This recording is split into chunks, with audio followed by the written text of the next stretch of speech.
Canada's Prime Minister blaming the failure of the international order for the ongoing conflict in the Middle East. Mark Carney is in Australia, seeking to bolster ties with so-called middle powers amid instability.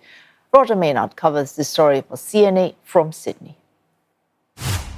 Mark Carney is in the middle of a three-way swing through Asia and the Pacific, which started in India and ends in Japan later on this week. But it's his 3 days here in Australia that could have the greatest significance.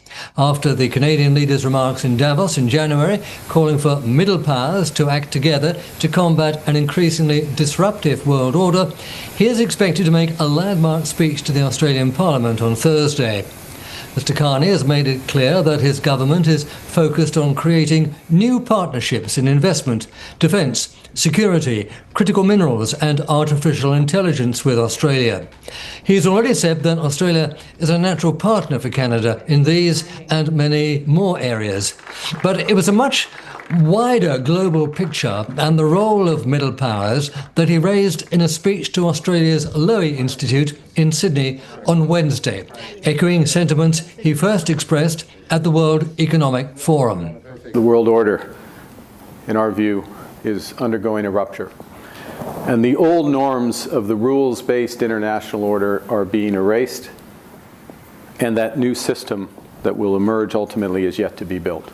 Turning to the situation in Iran, Mr. Carney said the extremes of this disruption were being seen in real time in the Middle East.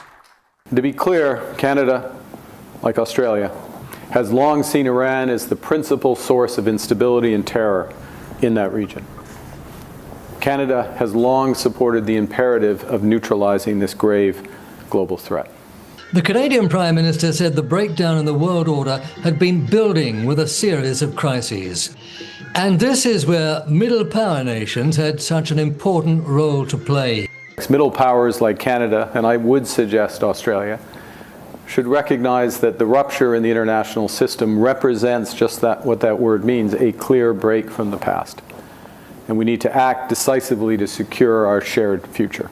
For the moment, at least, all eyes are on the Middle East. Mr. Carney has already made it clear that he supports President Trump's action against Iran, a view shared by Australian Prime Minister Anthony Albanese.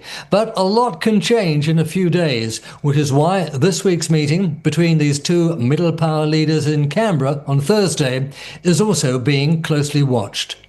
Maynard, CNA, Sydney.